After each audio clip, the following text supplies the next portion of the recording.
안녕하세요. 함께 걷는 인생길입니다.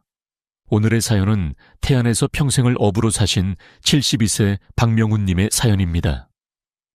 아들들을 의사와 공기업에 보낼 정도로 뱃일을 하면서도 자식 교육에 평생 힘썼던 박 씨였습니다.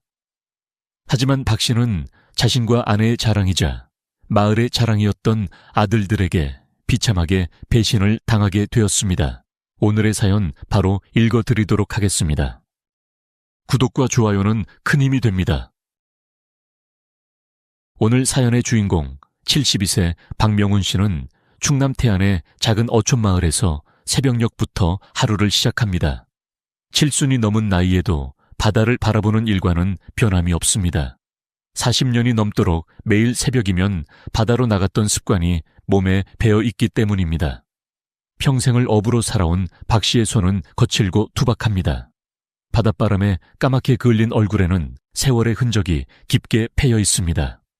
거센 풍랑과 싸우며 그물을 끌어올리고 때로는 폭풍우 속에서 살아남았던 수많은 날들이 그의 얼굴에 고스란히 새겨져 있습니다. 박 씨의 자녀들은 모두 도시에서 자신만의 삶을 살아가고 있습니다. 서울에서 의사로 일하는 큰아들은 워낙 일이 바빠서 명절에도 얼굴 비추기가 쉽지 않습니다. 아버지, 이번 명절에는 병원 당직이라 못 갈 것 같아요. 그래, 환자들이 더 급하지. 다음에 시간 될 때 와라. 둘째인 딸은 일본에서 무역회사를 운영하느라 더욱 뜸한 소식을 전해옵니다. 가끔 국제전화로 안부를 물을 때면 박 씨는 딸의 목소리에서 지친 기색을 느낍니다. 대전의 공기업에서 일하는 막내 아들은 그나마 가까운 곳에 있지만 역시 바쁜 일상 탓에 자주 찾아오지는 못합니다. 명절 때나 하루 정도 찾아오는 것이 전부였죠. 박 씨는 가족의 빈자리를 느낄 때면 창가에 놓인 탁자 위에 가족 사진을 바라봅니다. 2년 전 세상을 떠난 아내와 함께 찍은 마지막 가족 사진입니다. 아내는 자녀들이 모두 좋은 직장을 갖고 안정된 삶을 살게 된 것을 가장 큰 자랑으로 여겼습니다. 여보, 우리 자식들 다 잘 되어서 얼마나 다행이에요. 나는 우리 자식들이 정말 자랑스러워요. 사진 속 아내의 마지막 미소가 떠오릅니다. 40년을 넘게 함께 살았던 아내가 떠난 후 집안은 더욱 적막해졌습니다. 젊은 시절 새벽부터 바다에 나가 늦은 밤이 되어서야 돌아오는 남편을 위해 따뜻한 밥과 국을 늘 준비해 놓던 아내였습니다. 이제 홀로 살게 된 지 2년이 되었지만 아직도 식사를 할 때면 아내의 빈자리가 느껴지곤 합니다. 방 안가득 들어오는 햇살 속에서 밥을 먹으며 그는 각자의 자리에서 열심히 살아가는 자녀들을 생각합니다. 서울의 큰아들은 수술실에서, 일본의 둘째 딸은 사무실에서, 대전의 막내 아들은 회사에서 지금 이 순간에도 열심히 일하고 있을 것입니다. 비록 자주 보지는 못하지만 모두가 건강하게 지내고 있다는 것만으로도 그에게는 큰 위안이 됩니다. 하지만 그 자식들에게 큰 상처를 받게 될 줄은 그때의 박 씨는 미처 몰랐습니다. 태안 어촌마을의 아침은 일찍 시작됩니다. 박 씨는 여전히 새벽 4시면 눈이 떠집니다. 평생을 어부로 살아오며 몸에 밴 생활 리듬은 나이가 들어서도 쉽게 바뀌지 않았습니다. 새벽녘 바닷가 산책은 이제 박 씨의 일과가 되었습니다. 예전처럼 배를 타고 먼 바다로 나가지는 못하지만 포구 주변을 거닐며 하루를 시작합니다. 물때를 보며 날씨를 가늠하는 것도 여전히 잊지 않습니다. 형님, 오늘도 항구에 나오셨네요. 그래, 이제는 바다에 못 나가도 매일 이렇게라도 와야 마음이 편하네. 매일 아침 포구에서 만나는 후배 어부들과의 대화는 박 씨에게 큰 즐거움입니다. 젊은 어부들은 여전히 박 씨를 마을의 살아있는 해도라고 부릅니다. 수십 년간 이 바다를 누비며 터득한 그의 경험은 아직도 후배들에게 귀중한 지침이 되고 있습니다. 그리고 매달 한 번씩 열리는 어촌회 모임은 박 씨에게 특별한 날입니다. 젊은 시절부터 함께 바다를 누볐던 동료들과 후배들이 한자리에 모여 이야기꽃을 피우는 시간입니다. 아침 산책을 마치고 집으로 돌아와 혼자 아침상을 차립니다. 반찬은 며칠 전 옆집 최 씨 부인이 나눠준 김치와 장조림이 전부입니다. 하지만 창 너머로 보이는 바다를 바라보며 먹는 아침밥은 그 무엇보다 맛있습니다. 이웃들의 따뜻한 관심 덕분에 홀로 사는 외로움은 조금씩 덜어집니다. 특히 옆집의 최 씨 부인은 박 씨의 아내가 세상을 떠난 후로 더욱 살갑게 대해주었습니다. 그러던 박 씨는 아침에 일어나는 것이 전보다 훨씬 힘들어졌습니다. 수십 년간 거친 바다에서 고기를 잡았던 그의 몸에 이제서야 세월의 무게가 한꺼번에 몰려오는 듯합니다. 특히 허리와 무릎의 통증이 심해져 예전처럼 새벽 산책을 하기가 어려워졌습니다. 매일 아침 포구까지 가던 길도 이제는 중간에 두세 번씩 쉬어가야 합니다. 젊은 시절에는 거친 파도와 싸우며 무거운 그물을 들어 올리는 것이 그리 힘들지 않았습니다. 춥고 험한 날씨에도 아랑곳하지 않고 바다로 나갔던 그였지만 이제는 가벼운 장바구니 하나도 들기가 버거워졌습니다. 허리를 구부정하게 굽히고 천천히 걸어가는 그의 뒷모습은 이제 완전히 노인의 모습입니다. 이웃들은 그의 불편한 걸음걸이를 보며 걱정스러운 눈빛을 보냅니다. 하지만 박 씨는 괜찮다며 손사래를 칩니다. 태안에서 큰 병원을 가려면 버스를 두어 번 갈아타야 하는데 혼자서는 엄두가 나지 않아 마을 의원에서 파스와 약으로 통증을 달래는 것이 전부입니다. 큰 병원에 가보셔야 하지 않겠습니까? 아니야. 이 정도면 괜찮아. 약 먹으면 나아지겠지. 얼마 전에는 식사를 하고 나면 속이 더부룩하고 불편해 병원에 갔더니 간 수치가 좋지 않다는 이야기를 들었습니다. 젊은 시절 바다에서 추위를 견디려 마시던 술이 이제야 몸에서 신호를 보내는 듯합니다. 의사는 금주를 강력히 권했지만 수십 년간 이어온 습관을 하루아침에 끊기란 쉽지 않았습니다. 아침마다 복용해야 하는 약이 점점 늘어났습니다. 혈압약, 관절약에 이어 이제는 간 약까지 추가되었습니다. 약을 먹고 나면 속이 쓰리고 메스꺼워 식사도 제대로 하지 못하는 날이 많아졌습니다. 예전에는 하루 3끼를 꼬박꼬박 챙겨 먹었는데 요즘은 한 끼를 겨우 먹기도 힘들 때가 있습니다. 약봉지에 적힌 글씨도 잘 보이지 않아 헷갈릴 때가 많아졌고 약 복용 시간을 놓치는 일도 잦아졌습니다. 밤이면 온몸의 통증으로 잠을 이루기가 힘듭니다. 특히 날씨가 흐리거나 비가 오는 날이면 무릎 통증이 더욱 심해집니다. 파스 한 장 붙이는 것도 쉽지 않습니다. 허리가 아파 손이 잘 닿지 않는 데다 떨리는 손으로는 파스를 제대로 붙이기도 어렵습니다.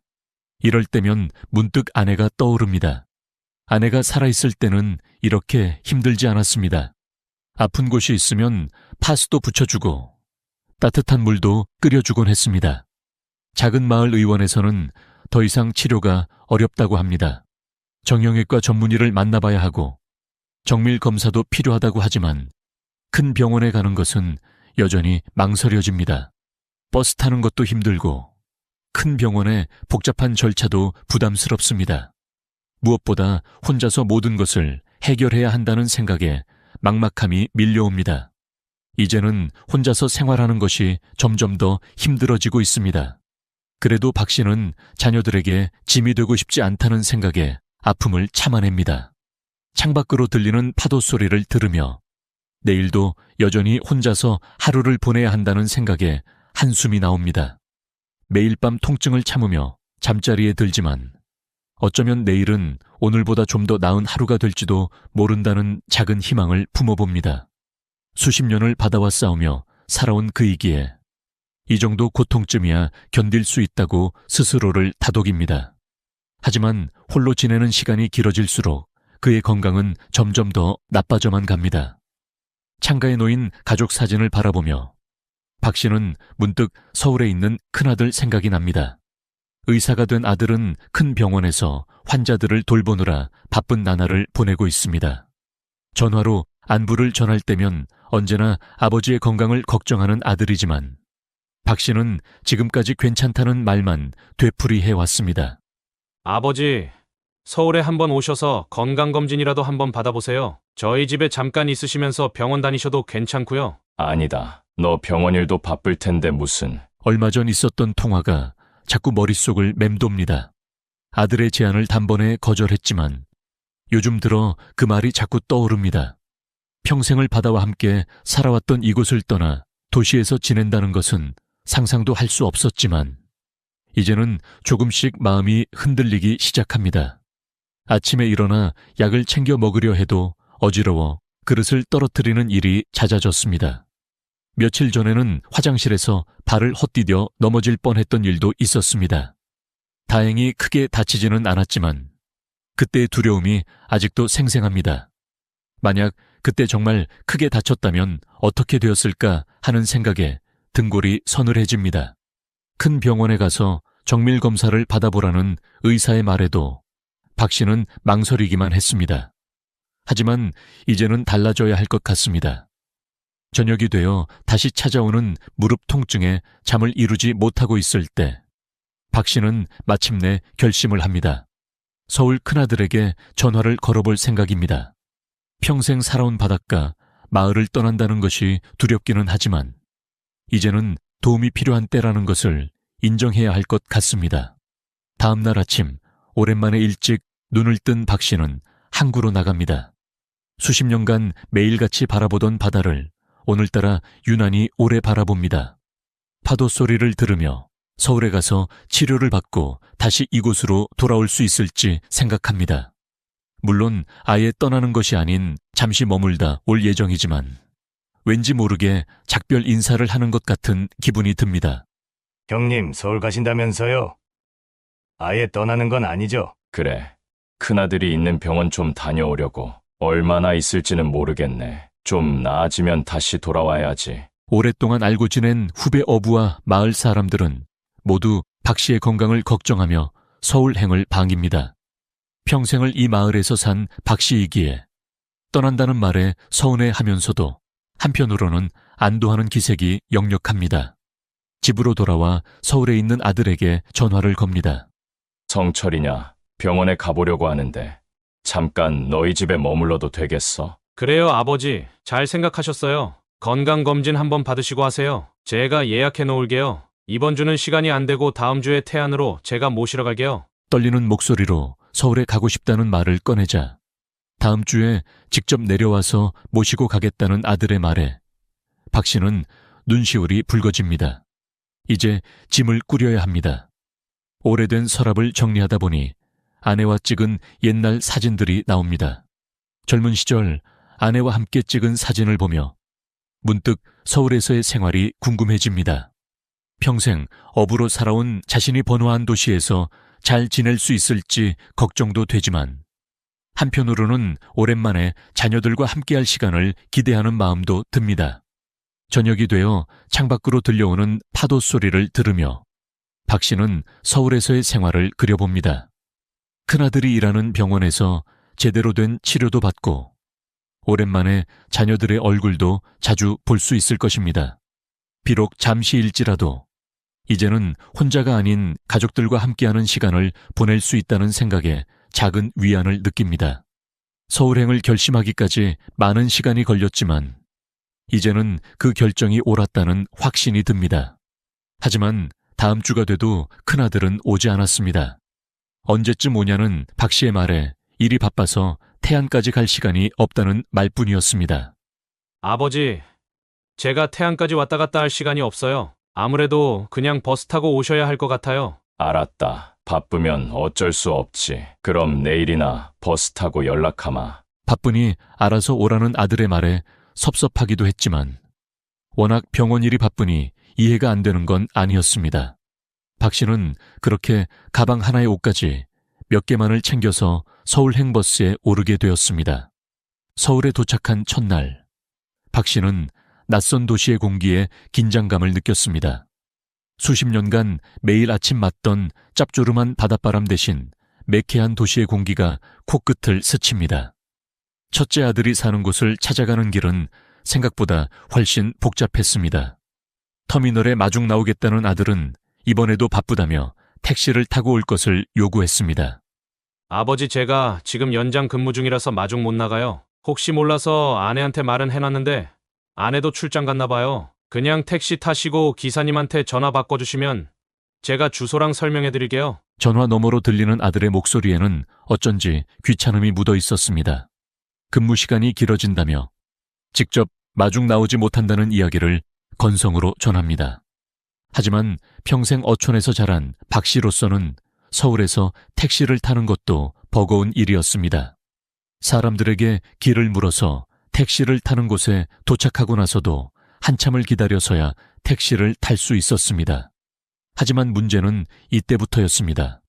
택시를 타고 설명을 해준다는 아들과 통화를 시도했지만 병원이 바빠 전화를 받지 못한다는 통화 알림만 왔습니다. 아니, 손님. 아들네 집 주소도 몰라요?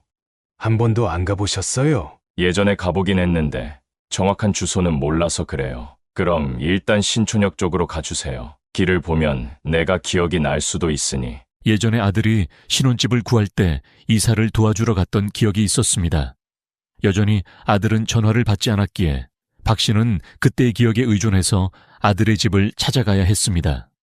그렇게 신촌역에 도착해서 일단 찾아보기로 했습니다. 택시에서 내린 후에 줄지어 이어진 아파트들을 보니 막막함이 밀려왔습니다. 한참을 헤맨 끝에 기억 속에 있던 아들이 사는 아파트 이름을 찾을 수 있었습니다. 하지만 아파트 단지에 도착했지만 수십 개의 동이 늘어선 모습에 다시 한번 막막해졌습니다. 정확히 몇 동 몇 호인지는 기억이 나지 않았습니다. 무릎이 아파 불편한 다리로 아파트 단지를 이리저리 걸으며 찾다가 아파트 놀이터에 앉게 되었습니다. 이미 해가 저물어가고 있었습니다. 그렇게 한참을 기다린 끝에 마침내 아들과 연락이 닿았습니다. 급한 수술이 있어서 전화 통화가 안 되었네요. 제가 시간 맞춰서 마중 나가려고 했는데 지금 바로 갈게요. 몇 시간을 기다렸기에 박 씨도 마음이 좋지는 않았습니다. 하지만 피곤해하며 변명하는 아들 목소리를 들으며 화를 낼 수는 없었습니다. 워낙 일이 바빠 그랬을 거라 생각하며 박 씨는 큰 소리 없이 넘어가기로 했습니다. 피곤한 기색이 역력한 아들의 모습이 보였습니다. 아들 집에 도착하니 며느리는 출장을 갔다며 보이지 않았고 손자들은 학원에 가서 집에 없었습니다. 아버지, 이제 연세가 있으시니까 이런 건 만지지 마세요. 거실에 비싸 보이는 장식품을 무심코 만졌다가 핀잔을 듣고 박 씨는 민망함에 손을 주머니 속에 넣어버립니다. 투박하고 거칠어진 어부의 손이 갑자기 부끄러워졌습니다. 평생 고기잡이로 번 돈으로 아들을 의사로 만들어 주었건만 정작 아버지를 맞이하는 태도는 낯선 손님 대하듯 차갑기만 했습니다. 그렇게 저녁 식사 시간, 아들은 아내가 출장이라 자신이 손자들을 데리러 가야 한다며 집을 나섰습니다. 밥은 알아서 챙겨 먹으라는 말만 남기고서 말입니다. 아버지, 오늘은 아내도 없으니 일단 제 방에서 주무세요. 저는 밥 이미 먹었어요. 애들 좀 내려올게요. 냉장고에 밥 있으니까 데워서 반찬이랑 드시면 돼요. 넓은 아파트에 홀로 남은 박 씨는 바다가 보이던 자신의 작은 집이 그리워졌습니다. 늦은 밤에 아들과 함께 돌아온 손자들은 건성으로 박 씨에게 인사를 하곤 자신들의 방으로 들어가 버렸습니다. 아들도 피곤한지 오자마자 소파에서 잠을 청했습니다. 그렇게 밤이 되어 홀로 방에 누워도 잠이 오지 않았습니다. 낯선 침대의 푹신함이 오히려 불편하게 느껴졌습니다. 창문 너머로 보이는 도시의 불빛들이 차갑게만 보입니다. 파도 소리 대신 들려오는 차들의 경적 소리가 귓가를 어지럽힙니다. 아버지, 아침 일찍 수술이 있어서 나가봐야 해요. 아내 오면 잘 챙기라고 말해 놓을게요. 아들은 다음 날 아침 일정을 미리 알리며 자신의 바쁜 일상에 아버지가 방해가 될까 걱정하는 눈치였습니다. 박 씨는 괜찮다고, 자신은 그냥 방에서 쉬고 있겠다고 말했습니다. 평생 새벽부터 일어나 일하던 자신이 이제는 누군가의 눈치를 보며 방 안에만 있어야 한다는 사실이 서글펐습니다. 베개에 머리를 대면서도 박 씨는 생각합니다. 아들이 이렇게 된 것이 자신의 탓은 아닐까 하고요. 어린 시절부터 바다에 나가 일하느라 아들과 함께 보낸 시간이 적었던 것, 충분한 애정을 주지 못했던 것, 그런 것들이 지금의 서먹함으로 돌아온 것은 아닐까 하고 말입니다. 자식과 시간을 많이 보냈던 아내가 있었다면 지금 상황이 달랐을까 하는 생각을 해봅니다. 그래도 박 씨는 마음을 다잡아 봅니다. 아들도 며칠 지나면 자신의 존재에 익숙해질 테고 그때가 되면 조금은 달라질지도 모른다는 작은 희망을 품어봅니다. 자신이 첫날부터 너무 많은 것을 바란 것은 아닐까 하는 생각도 듭니다. 하지만 며느리가 오고 나서부터 본격적인 박 씨의 서울 생활이 시작되었습니다. 지방으로 출장을 갔다 돌아온 며느리는 박 씨를 보자마자 인사는커녕 인상을 찌푸렸습니다. 아버님, 이게 무슨 냄새예요? 씻으신 거 맞죠? 요즘도 배 타세요? 생선 비린내가 왜 이렇게 나세요? 보자마자 비린내가 난다며 무시하는 말을 하는 며느리에 박 씨는 기가 찼습니다. 아니 무슨 비린내가 난다는 거냐. 네 시어머니 돌아가시고 나서는 배 안 탄다. 바다 산다고 다 생선 비린내가 나겠어? 뭐 기분 상하셨다면 죄송한데 일단 좀 씻으시는 게 좋을 것 같아요. 혹시 안방에서 주무셨어요? 안방 말고 제가 따로 아버님 지내실 방 안내해 드릴게요. 그렇게 며느리가 안내해준 방은 창고 같은 방이었습니다. 방 한켠에는 쓰지 않는 옷가지들이 쌓여 있고 손자들의 오래된 장난감과 책들이 어지럽게 놓여 있습니다. 좁은 공간에는 겨우 이불 하나 펼 자리만 남아있을 뿐입니다. 짐은 그냥 바닥에 두세요. 따로 남는 방이 없으니 이게 최선이에요. 갑자기 오시기도 했고요. 처음 방을 안내하던 며느리의 말이 아직도 귓가에 맴돕니다. 평생을 바다에서 일하며 자식 교육에 모든 것을 바친 자신이 늙고 아프자 이런 취급을 받게 되었다는 현실이 서글펐습니다. 좁은 창고 같은 방에서 생활도 불편했지만 정작 박 씨의 마음이 가장 불편했습니다. 자신이 마치 아들 가족 사이에 낀 불편한 손님이 된 것 같은 기분만 들었습니다. 밤이면 방 안에서 들려오는 가족들의 웃음소리가 더욱 쓸쓸하게 느껴집니다.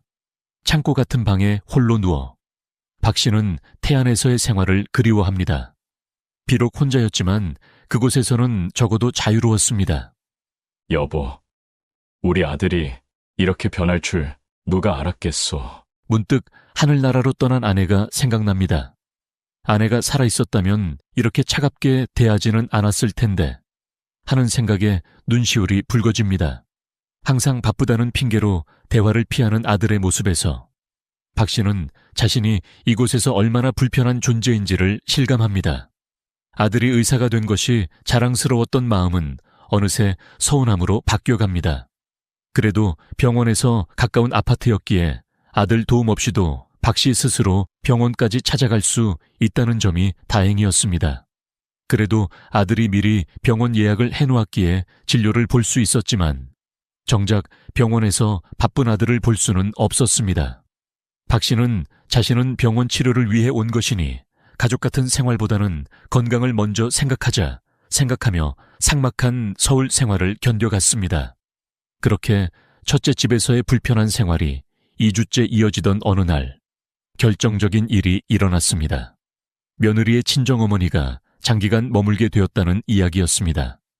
아버님, 죄송한데 다음 주부터 우리 엄마가 오시거든요. 한 달 정도 계실 것 같은데. 며느리의 말 끝에는 박 씨를 향한 눈치가 가득했습니다. 굳이 말하지 않아도 이제 이곳을 떠나야 한다는 의미였습니다. 아들은 퇴근 후에야 이 이야기를 꺼냈습니다. 아버지, 영철이한테 전화해봤는데 대전에서 지내시는 건 어떠세요? 마치 미리 준비해둔 것처럼 말을 이어가는 아들의 모습에서 박 씨는 처음부터 첫째가 자신의 장기 체류를 부담스러워했다는 것을 깨달았습니다. 아마 첫째는 박 씨가 이렇게 몇 주간 있을 줄은 몰랐던 것 같았습니다. 박 씨의 무릎이 어떤지, 간 수치가 어떤지는 관심이 없었습니다. 그저 하루 이틀 병원을 가면 나아질 정도라고 생각했지만 생각보다 치료를 위해 박 씨가 오래 머물러야 하자 부담감을 느낀 것이었습니다. 물론 첫째 며느리의 불만도 한 몫을 했을 겁니다. 대놓고 말은 안 했지만 이제 그만 떠나라는 아들 부부의 말에 가슴 한켠이 저몄지만 박 씨는 담담하게 고개를 끄덕였습니다. 그래, 대전으로 가마. 짐을 싸는 박 씨의 뒷모습을 보며 아들 부부는 어색한 침묵만 지켰습니다. 2주 동안 창고 같은 방에서 지내며 느낀 서러움이 짐과 함께 가방 속으로 담겼습니다. 태안으로 돌아갈 생각도 했지만 일단 병원에서 의사가 빨리 치료를 해야 한다는 말이 떠올랐습니다. 대전에도 대학병원이 있으니 거기서 치료를 받는 것이 나을 것 같다는 생각이 들었습니다. 그리고 첫째는 자신이 오래 머무는 것을 부담스러워했지만 아까 셋째와의 통화에서 셋째는 자신이 장기간 머물 것을 알고도 오라고 하는 것이니 다를 것이라고 생각했습니다. 그렇게 대전으로 향하는 버스 안에서 박 씨는 초조한 마음을 달랬습니다. 서울에서의 불편했던 기억이 아직 생생한데 이번에는 어떨지 걱정이 됩니다. 하지만 막내 아들은 터미널까지 직접 마중을 나와 있었습니다. 아버지, 오시느라 힘드셨죠? 반갑게 달려와 짐을 받아드는 막내의 모습에 박 씨는 왠지 코끝이 찡해졌습니다. 첫째 집에서 받은 서먹함이 마음 한켠에 남아 있었는데 막내의 환한 미소가 그 응어리를 조금씩 녹여줍니다. 막내 아버님 오셨어요? 배고프시죠? 얼른 식사부터 하세요. 며느리는 현관문을 열자마자 반갑게 맞이합니다. 미리 방을 깨끗이 정돈해 두었다며 박 씨를 안내합니다. 창밖으로 햇살이 잘 들어오는 방은 깔끔하게 정리되어 있었고 새 이불과 옷장까지 준비되어 있었습니다. 아버지, 이제 여기가 아버지 방이에요. 편하게 쉬세요. 뭐 필요하신 거 있으면 저희가 사다 드릴 테니까 말씀하시고요. 막내 아들 부부의 따뜻한 배려에 박 씨는 눈시울이 붉어졌습니다. 서울에서는 눈치만 보며 살았는데 이곳에서는 가족의 일원으로 대접받는 느낌이었습니다. 초등학생인 손녀의 천진한 미소도 박 씨의 마음을 따뜻하게 합니다. 첫째 집 손자들의 차가운 태도가 무색하게 이곳에서는 오히려 손녀가 먼저 다가와 말을 겁니다. 아버지, 저희 집에서 오래 계세요. 편하게 지내시다가 나중에 건강해지시면 태안으로 돌아가시면 되죠. 막내의 말에 박 씨는 고개를 끄덕입니다. 서울에서의 쓸쓸했던 기억이 대전에서의 따뜻한 정으로 조금씩 지워지는 것 같았습니다. 이제야 진정한 가족의 품을 찾은 것 같아 마음이 편안해집니다. 셋째 아들 내외는 박 씨를 맞이한 다음 날 바로 박 씨를 모시고 대전의 대학병원으로 향했습니다. 막내는 일부러 회사에 휴가를 내고 아버지의 병원 검진에 동행했습니다. 오랜만에 누군가의 손에 이끌려가는 길이 참 따뜻하게 느껴졌습니다. 대학병원의 높은 건물을 바라보며 박 씨는 서울에서의 기억이 스쳐 지나갔습니다. 첫째 아들이 일하는 병원도 이런 큰 병원이었는데 그곳에서는 한 번도 이렇게 동행해주지 않았었다는 생각에 마음 한켠이 아렸습니다. 의사의 진찰 결과 수십 년간의 어부 생활로 관절이 많이 손상되었다는 이야기를 들었습니다. 허리 디스크는 꽤 심각한 상태였고 무릎 연골도 많이 닳아 있었습니다. 바닷바람을 맞으며 평생을 보낸 탓에 관절염도 진행된 상태였습니다. 검사 결과를 듣는 내내 아들은 걱정스러운 표정으로 메모를 해가며 의사의 설명에 귀를 기울였습니다. 아버지, 이제부터는 저희가 모시고 살게요. 치료받으시고 나서도 태안에서 혼자 사시는 건 힘드실 것 같아요. 병원을 나서는 길에 아들이 건넨 말에 박 씨는 눈시울이 붉어졌습니다. 첫째 아들 집에서 느꼈던 서먹함이 막내의 따뜻한 마음에 녹아내리는 것 같았습니다. 아들은 근처 약국에 들러 처방받은 약을 받아들고 허리 보조기와 무릎 보호대도 구입했습니다. 집으로 돌아오는 길에 아들은 아버지가 좋아하시는 생선구이 집에 들러 점심을 사주었습니다.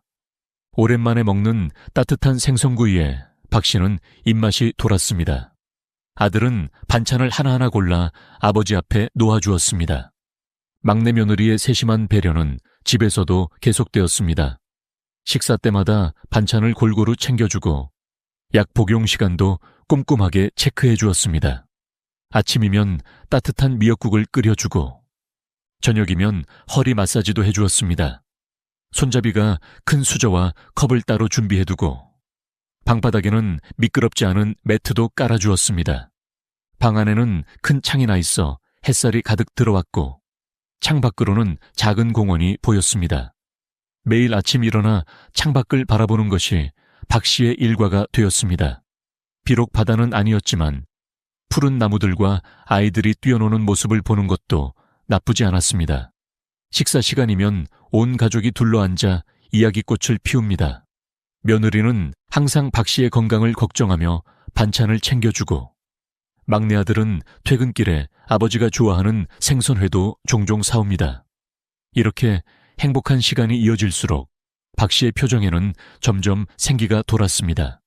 아침마다 복용하는 약의 개수는 여전했지만 가족들의 따뜻한 보살핌 속에서 몸과 마음이 조금씩 회복되어 갔습니다.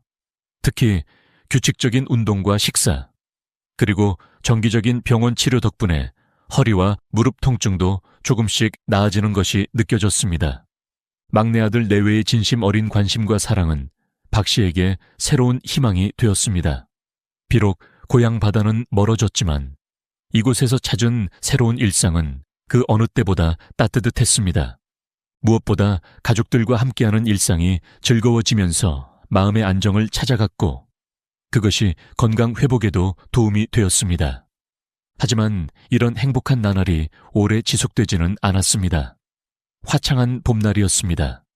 방 청소를 하던 며느리가 장을 보러 간다며 잠시 자리를 비운 사이 박 씨는 바닥에 떨어진 서류 봉투를 발견했습니다. 바닥에 있는 서류 봉투를 들자 봉투 속에서 여러 장의 팜플렛이 미끄러져 나왔습니다. 실버타운 평생케어, 노인요양원 안내, 고품격 시니어 라이프, 화려한 사진이 담긴 책자들이었습니다. 몇 군데는 형광펜으로 체크가 되어 있었고 비용 관련 부분에는 꼼꼼한 메모도 적혀 있었습니다. 보아하니 평소에도 꼼꼼한 성격이었던 며느리의 글씨 같아 보였습니다. 박 씨는 의아한 마음이 들었습니다. 자신도 이름만 들어봤던 실버타운이나 요양원에 대한 책자들을 며느리가 왜 가지고 있는지 의문이 들었습니다. 며느리가 돌아오기 전에 박 씨는 몰래 서류를 챙겨 놓았습니다. 그리고 아무 일도 없었다는 듯 자리를 피했지만 왠지 모를 불안감이 마음 한켠에 자리 잡았습니다.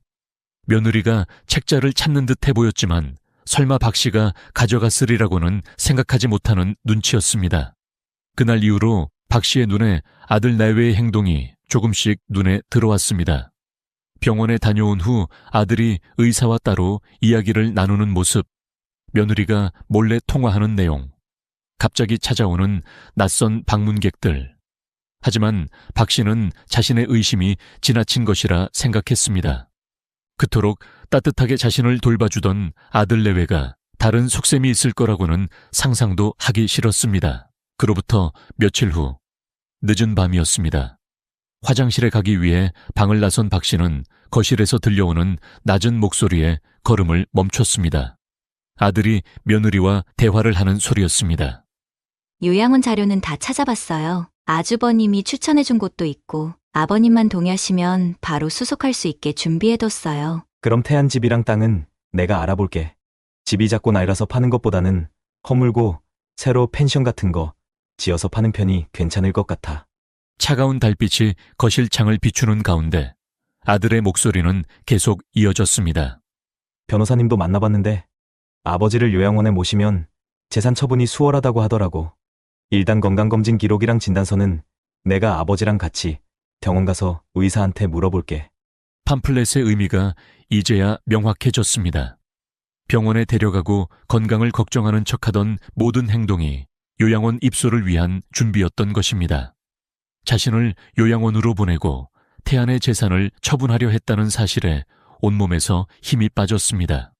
게다가 첫째 요양원 추천 이야기도 들리는 것으로 봐서는 첫째도 이 내용을 알고 있고 동의한 것처럼 보였습니다. 아니, 어쩌면 이미 계획하고 자신을 대전으로 보낸 것일지도 모르겠다는 생각이 들었습니다. 박 씨는 생각했습니다. 아침마다 챙겨주던 약이 모두 졸리는 약이었던 건 아닐까? 허리 마사지를 해준다며 만지던 손길이 진심이었을까? 모든 것이 의심스러워졌습니다. 창밖으로 보이는 달빛이 차갑게 느껴졌습니다.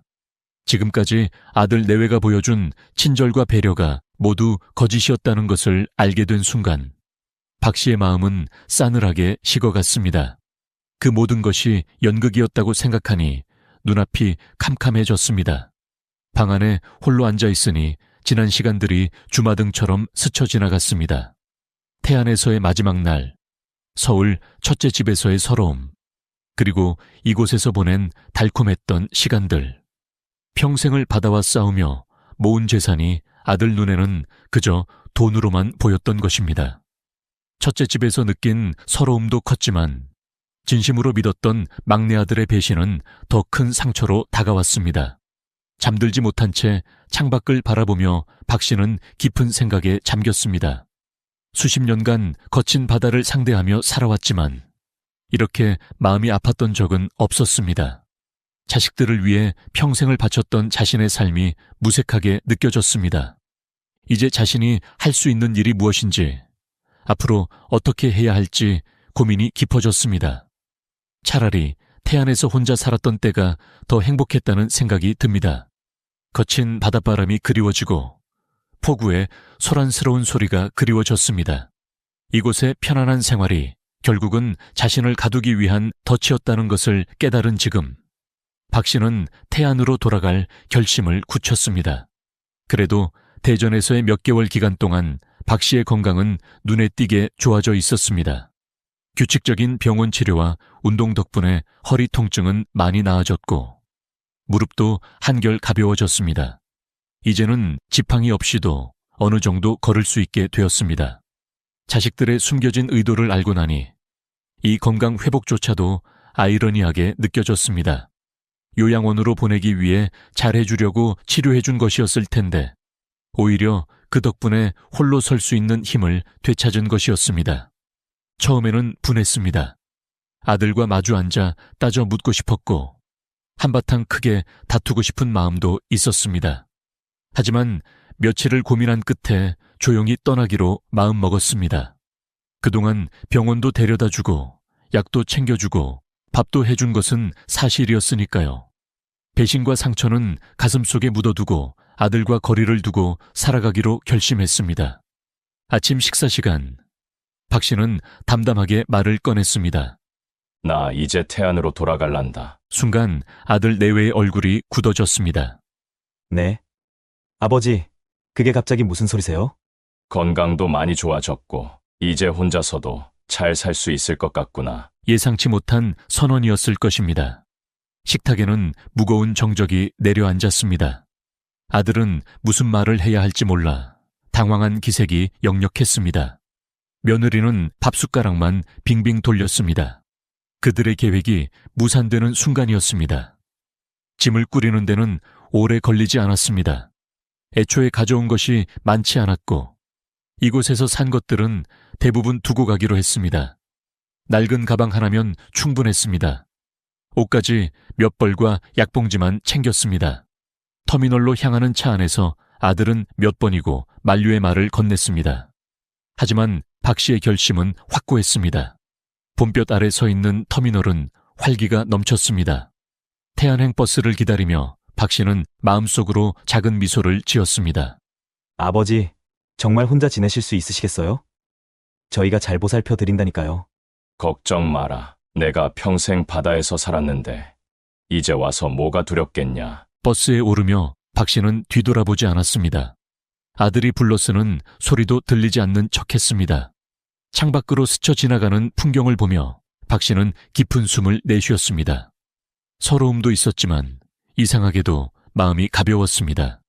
버스가 달리기 시작하자 지난 몇 달간의 기억이 스쳐 지나갔습니다. 첫째 집에서의 차가움, 막내와의 달콤했던 시간들, 그리고 마지막 배신의 순간까지. 하지만 이제는 그 모든 것이 먼 이야기처럼 느껴졌습니다. 창밖으로 보이는 하늘은 유난히 맑았습니다. 서울과 대전에서 보았던 하늘과는 다른 고향으로 가는 길의 하늘이었습니다. 이제 곧 태안의 바다가 보일 것입니다. 거친 파도 소리가 들릴 것입니다. 그리고 그곳에는 자신의 진짜 집이 있습니다. 태안으로 향하는 길은 생각보다 길었지만 박 씨의 마음은 이미 고향의 바닷가에 가 있었습니다. 이제는 더 이상 누구의 눈치도 보지 않아도 됩니다. 자신의 생활을 자신이 꾸려나갈 수 있습니다. 비록 몸은 예전 같지 않지만 마음만은 젊은 시절처럼 단단했습니다. 그렇게 태안으로 돌아온 첫날, 박 씨는 오랜만에 마음 편한 숨을 내쉬었습니다. 창문 너머로 보이는 바다는 여전히 그 자리에 있었고 귀에 익숙한 파도 소리가 맞이해 주었습니다. 고향 바다의 짠 내음을 맡으니 마음이 한결 가벼워졌습니다. 집 안에는 먼지가 쌓여 있었지만 이상하게도 불편하지 않았습니다. 도시의 깔끔한 아파트가 오히려 낯설게 느껴졌던 것에 비하면 고향집의 먼지는 정겨울 정도였습니다. 천천히 걸레질을 하며 집 안을 정리하는 동안 마음도 정리가 되는 듯 했습니다. 아이고, 박씨 어른 오셨네요. 얼굴이 많이 좋아지셨네. 옆집 최씨 부인이 반갑게 맞아주었습니다. 소문은 빠르게 퍼졌고 마을 사람들이 하나둘 찾아왔습니다. 서울과 대전에서 있었던 일은 굳이 말하지 않았습니다. 다만 건강이 많이 좋아졌다는 말에 모두들 진심으로 기뻐해 주었습니다. 일본에 있는 둘째 딸과는 가끔 통화를 했습니다.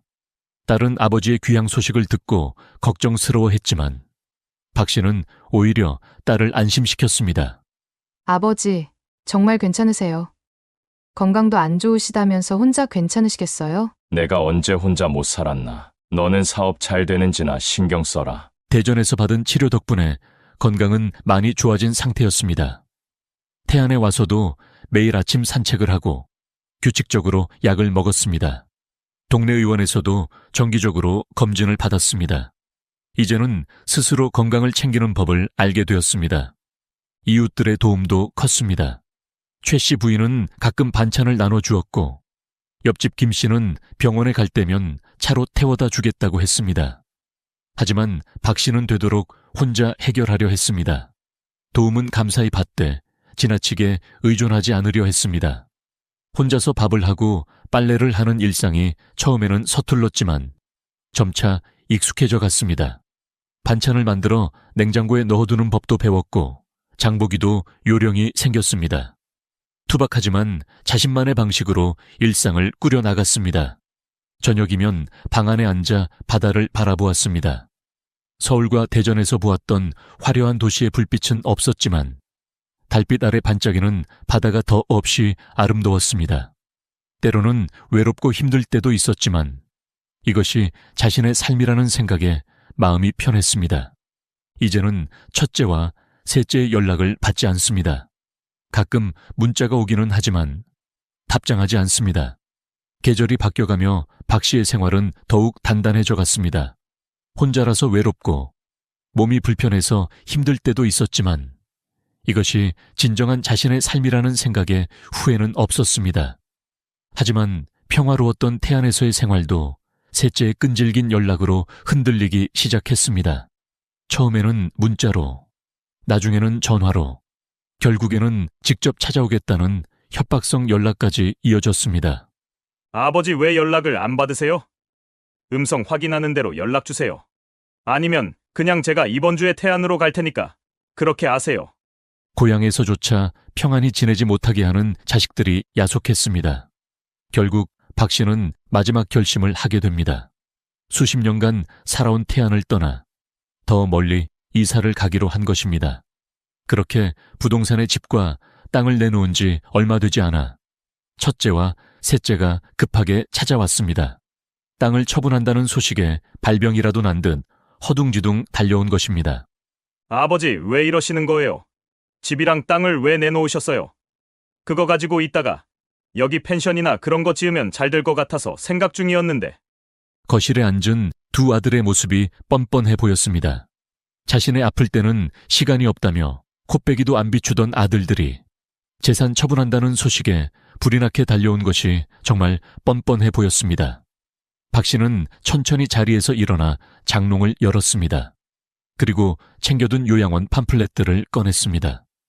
이게 다 뭔지 너희가 더 잘 알겠지. 순간 두 아들의 얼굴이 창백하게 변했습니다. 자신들의 계획을 아버지가 이미 알고 있었다는 사실에 충격을 받은 듯 했습니다. 내가 너희를 위해 평생 바다에서 고기 잡은 게 결국 이런 대접을 받으려고 그랬던가. 박 씨의 목소리는 담담했습니다.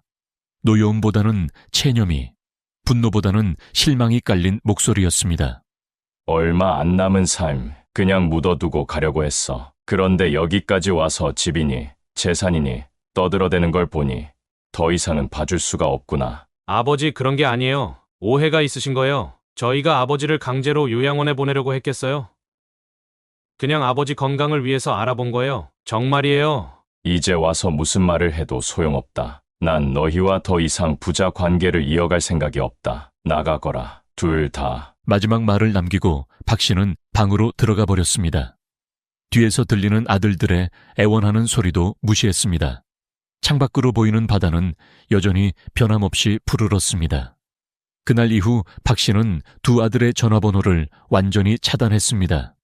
등기우편으로 오는 편지도 받지 않고 돌려보냈습니다. 그래도 일말의 양심은 있었는지 박 씨가 요양원에 대한 것을 다 알고 있다는 사실을 알고 난 뒤로는 직접 얼굴을 보기는 찔렸는지 집으로 찾아오지는 않았습니다.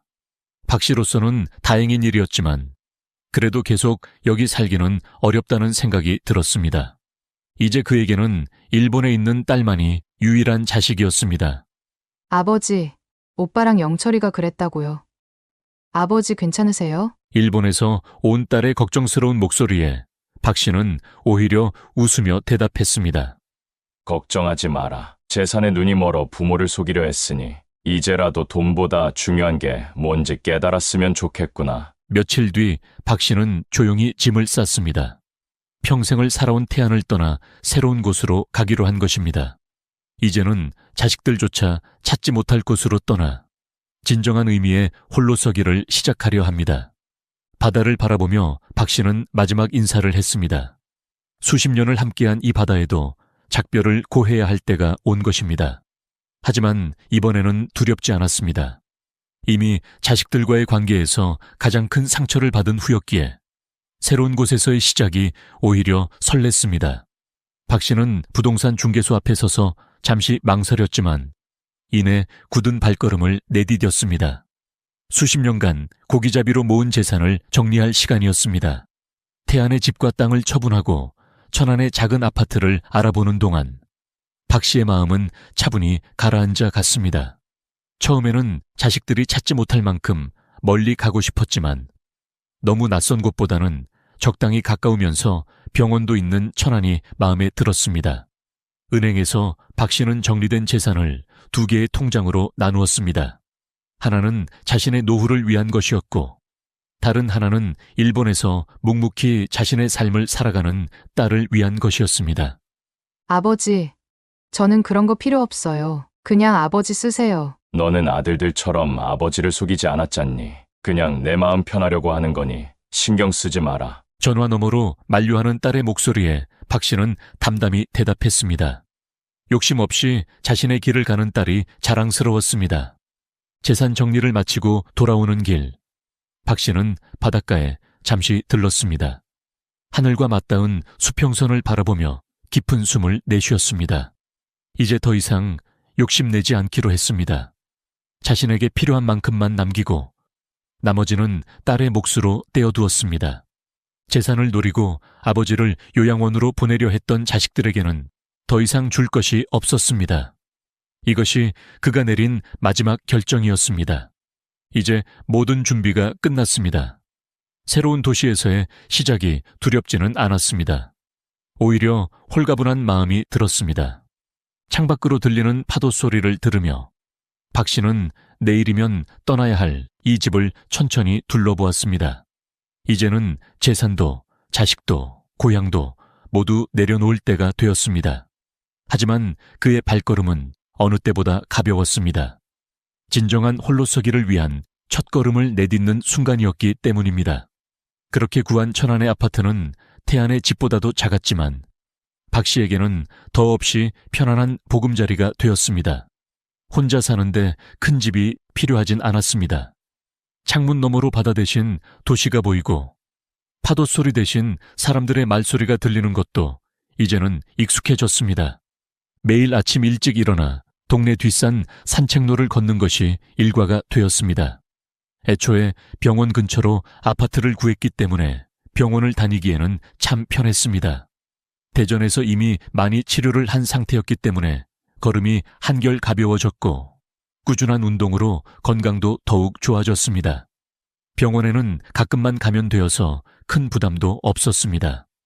그렇게 새로운 동네에서 시장 상인들과도 인사를 나누는 사이가 되었고, 혼자서 장을 보고 음식을 해먹는 일상이 서툴지 않게 되었습니다.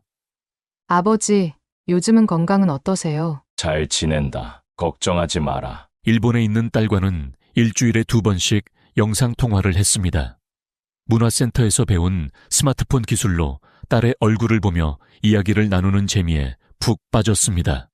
처음으로 계획하는 해외여행을 위해 여권도 신청했습니다. 평생 바다에서만 살았던 자신이 비행기를 타고 딸을 만나러 간다고 생각하니 가슴이 설렜습니다. 복지관에서는 탁구 동호회에 가입했습니다. 처음에는 어색했지만 이제는 누구보다 활기차게 탁구채를 휘두르는 실력까지 갖추게 되었습니다. 같은 또래의 친구들과 운동을 하며 웃고 떠드는 시간이 즐거웠습니다. 요리 교실에도 나가기 시작했습니다. 투박한 손으로 칼질을 하고 양념을 맞추는 일이 처음에는 낯설었지만 이제는 제법 맛있는 반찬도 만들 수 있게 되었습니다. 저녁이면 베란다에 놓은 작은 화분들을 돌보았습니다. 바다는 없지만 푸르른 잎들이 자라나는 모습을 보는 것으로도 충분했습니다. 작은 상추와 고추를 키우며 도시에서의 농사도 즐기게 되었습니다. 주말이면 동네 도서관에 가서 책을 읽었습니다. 젊은 시절에는 미처 하지 못했던 독서를 하며 새로운 세상을 만나는 재미도 알게 되었습니다. 특히 여행 관련 책들을 즐겨 읽으며 딸과 함께할 일본 여행을 꿈꾸었습니다. 이제는 더 이상 누군가의 아버지나 어부가 아닌 온전히 자신으로 살아가는 법을 배웠습니다. 자식들을 위해 희생하며 살았던 지난날과 달리 이제는 자신의 행복을 먼저 생각할 수 있게 되었습니다. 박 씨는 딸을 만나러 일본에 갈 계획을 세웠습니다. 생애 처음으로 해외여행을 준비하는 설렘으로 하루하루를 보내고 있습니다. 창밖으로 보이는 도시의 풍경은 낯설지만 따뜻합니다. 이제는 진정한 의미의 독립을 이루었다는 생각에 마음이 편안합니다. 시간이 지나면서 자신을 속인 자식들에 대한 미움도 조금씩 옅어져 갔습니다.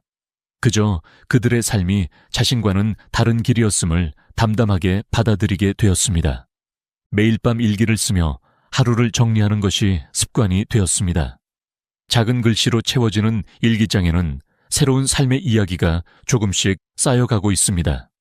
비로소 자신만의 이야기를 써내려가는 기분이었습니다. 이제 천안에서의 시간이 1년을 넘어가고 있었습니다. 창밖의 나무들이 또다시 봄을 맞이하는 모습을 보며 박 씨는 지난날을 돌아보았습니다. 평생 자식들을 위해 살았던 시절, 서울과 대전에서 겪었던 서러움, 그리고 홀로 서기를 결심했던 순간까지 이제는 알 것 같았습니다. 진정한 행복이란 거창한 것이 아니었습니다. 타인의 시선이나 가족이라는 이름에 얽매이지 않고 자신의 삶을 온전히 살아가는 것, 그것이 진정한 행복이었습니다. 다음 주면 생애 처음으로 비행기를 타고 딸을 만나러 갑니다. 이제는 누군가의 도움 없이도 여행 계획을 세우고 준비할 수 있는 자신감이 생겼습니다. 어쩌면 이것이 진정한 노년의 모습일지도 모른다고 생각합니다. 누군가에게 의지하거나 매달리지 않고 스스로의 힘으로 하루하루를 살아가는 것. 비록 늦게 찾은 독립이지만 그 어느 때보다 충실한 시간을 보내고 있었습니다.